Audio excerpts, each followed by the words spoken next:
They announced him shortly after the trailer, but then there was just like 5 months of radio silence. We're like, are we going to get this character? And then he just kind of like dropped eventually.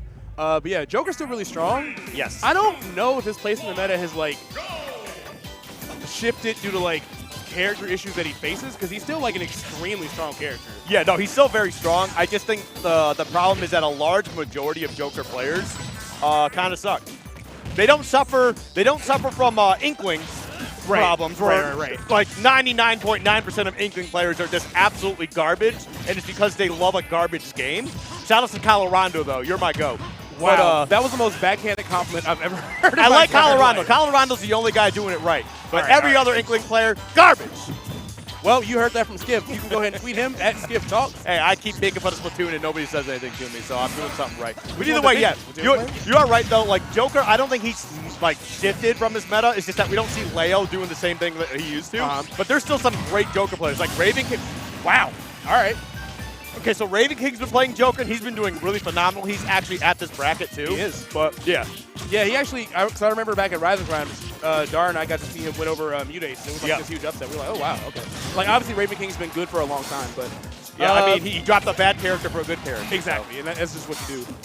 Wow, not going to find the edge guard on that side B. I think Melon might be a little bit gun-shy because the last offstage interaction just kind of like really didn't work out in his favor. Yeah. He wasn't sure if he needed to tech or not, so I get being gun-shy, but Wolf's recovery is definitely one of the key things you have to take advantage of. Yeah, it's still strange, though, after all these years, how underrated of a tool that gun actually is. It is actually insane. Like, it doesn't do big damage. It's not a combo starter or a combo ender, but like, it controls so much of the game. It does. And this is of course post patch run. Yeah. The previous one that was like a full on shower head, that was brutal. Oh, that was smart. That was the right idea, 100%, man. Either way, but there goes Daddy Arsene. Oh no. Yep, just not able to get the ledge. And just went a little too low. He's probably expecting Arsene to stick around, and it just ended up disappearing. Yeah, he was spacing for that, and then he ended up with a tether. That is unfortunate as well.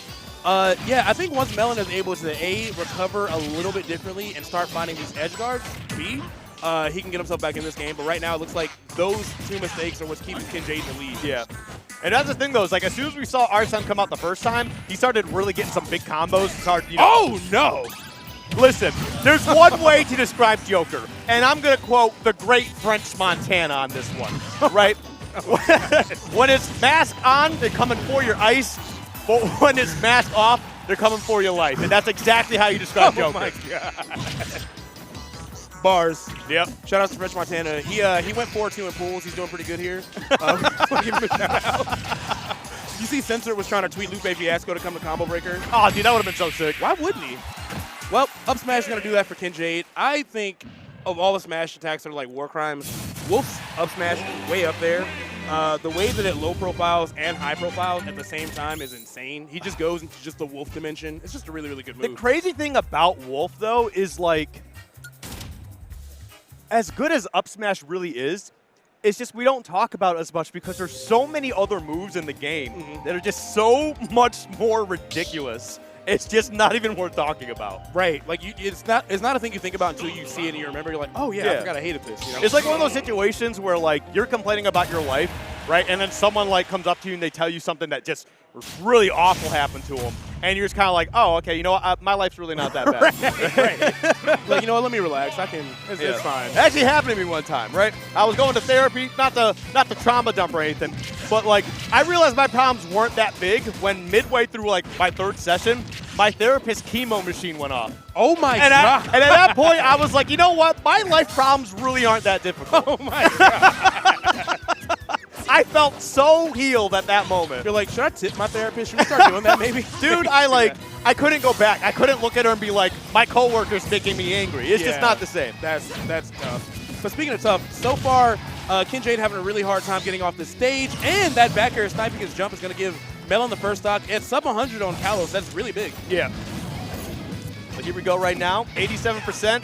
And yeah, I mean, I do got to hand it up to Melon, though. They're actually playing up pretty solid here. And I mean, maybe part of it is a stage pick, but I also know that they're doing really good when the Joker or Arsene comes out. They're really getting these big conversions and really making it matter.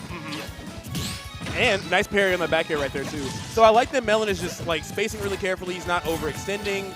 And that's kind of the way you got to play it. You know, you want to just make sure you have like the small damage. You want to focus way more on like protecting your stock than like racking up their damage and trying to like cheese early kills. And Melon's doing that fantastic. Right. There we go, back throw. All right, not gonna be able to get anything off that. I mean, definitely just putting him off stage is a nice little spot because Wolf a little bit linear in his recovery. Ooh, nice. That was really important. Yeah, 2 stocks. That's really nice. Joker down there without Arsene is also another move I think is criminally underrated. It's quick, it sends out at a really ugly angle, and it's disjointed. And it's mad safe, too. Oh, yeah, it's super safe. Like, you're not going to punish it at the ledge. Like, you're just lucky you didn't get hit by it at best, you know? Yeah, it definitely looks like Melon has turned this around because, A, he's getting the edge guards, and B, he has an SD. I mean, and that's kind of part of it, too. Sometimes, like, I know best of 3 is a really tough spot to drop game 1, but sometimes you just need a game to figure out what your opponent's doing and figure out how you need to start, you know, punishing some of their habits. And it feels like Melon has that figured out. However, it could be a bit of the stage, because I know for me personally, I hate this stage. If I go here, if I go here, especially as an Incineroar, I'm just not feeling confident at all. Do you feel like you're going to get camped out here? All the time. Okay. Yeah. All the time. But, like, you know, maybe with Melon, it's like, okay, I'm so confident on this stage, I know exactly what I need to do, and that's why he's playing this much better. I think the wall also like makes Wolf's already linear recovery even more predictable. Yeah. Wow, 3 for 3 on those punishes back to the stage. That was so clean. Right. I'm not sure if he meant to go on stage as a mix-up, but he was charging that F smash way before that move came out. So great adaptation from Melon. No, definitely very fantastic stuff here. And I think, is this our first game 3? I think it was our first game 3, yeah. Okay. Yeah, everything else, like, it's been close, though. 2-0, but it was close. Yeah. All We're right. going to take this to PS2. So, yeah, I feel like, honestly, this is a pretty solid, even matchup. You know, they're both just kind of, you know, running honestly here, Wolf versus Joker. KinJade, I think, is going to have to be a little bit more careful on approaches. He's doing a lot of, like, falling aerials with Wolf, which is generally really good, but he's getting punished out of shield for them. So because he has Melon conditioned to shield this much, just because of the way that Wolf plays, he's got to start focusing more on those throws. Yeah, and Wolf does have, like, really good mobility in the air, too, right? It's not too quick, but it's not slow at all. So you can definitely, like, get some good mix-up with those. You know, go for those tomahawk grabs, see what you can get out of them. Okay, that was nice. I like that KinJade is always positioning himself, looking for like a roll read or looking for like a tech in place. He hasn't necessarily found them yet, but he's always looking. That's really important. And this is where I think you need to dial things back here a little bit. Start spamming that laser. We have not seen a lot of laser, if any at all, from KinJade. And as you can see, Melon making that Arsene work. Started off so far behind, but as soon as Arsene comes back, I mean, the snowball factor is a comeback mechanic, but it's a snowball mechanic. Let's be real here. Yeah. So far, I didn't take too much damage after the second stock on the Arsene, which is really good for him, but I think you're right. That blast will be really important, especially if you can start baiting out Melon and like throwing counters out preemptively. Great anti-air with that up tilt, too. Very, very strong move that people don't really notice on Wolf. I think the hitbox is like not crazy, but the knockback is really good. Yeah, it's not snake up tilt, no. but it's definitely solid in its own right. It's one of those moves that they throw it out like once or twice, but it takes your stock, and you're like, oh, yeah, that exists. You literally like forget that it's there. Yeah. I mean, he's got all those other tilts are great. Like down tilt is just a nice setup. It can get some trips every once in a while, but forward tilt obviously is the tilt move for Wolf here. KinJade just taking so much damage. Thank goodness for him it's not Arsene damage. Trying to get off the ledge, it looked like Melon had about 6 different reads in a row. He's got to start mixing up his timing. Not even necessarily like the options he's choosing, but it feels like he's kind of at this rhythm where he waits 1 or 2 seconds and then presses a button. And Melon is literally just staying in this exact position and getting free punishes, like right around roll range. Dude, he's playing tennis with himself right now on PS2. Like, I know it's a green tennis court, so I guess what you're thinking about, but man, this is definitely getting a little bit crazy. But one thing I definitely noticed is Melon's got KinJade on ice skates, right? There's actually one part here where KinJade was just holding shield, and Melon just kind of sat there in front of him and he's got a free grab.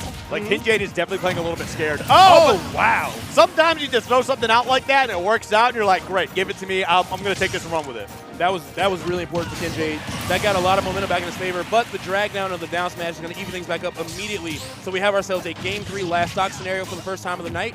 And, yeah, this is anybody's game still. Yep. All right, let's see what happens here. Forward tilt, getting him back off stage.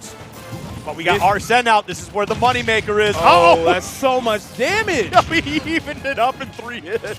This is exactly what you were saying. You see Arsene, you have to back off. KinJade could have retreated back to the stage, could have started going for blast, but still kept trying to scrap it out. And now he took 102% in like maybe 2.5 interactions. Yep. KinJade at this point, dial it back, shoot some lasers. Okay, Arsene's gone, so thank goodness. But man, you were really playing it dangerous there.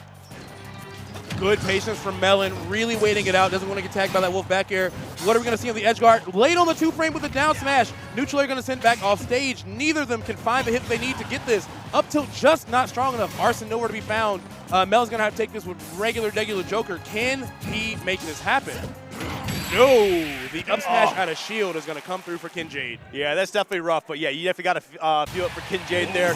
Definitely got a little bit shaky, but you know, he bunkered down, played his game, made it work for himself, and hey, got a nice 2-1 to kind of go with that and move on in the next part of bracket here. So honestly, well played. I was super worried for him for a little bit though, because man, Melon was kind of moving. Melon was going crazy on that last stock, dude. And that was really good of him to just like not panic in that scenario, because you're like winning and then you take 100% out of nowhere, and now like Arsene is still here.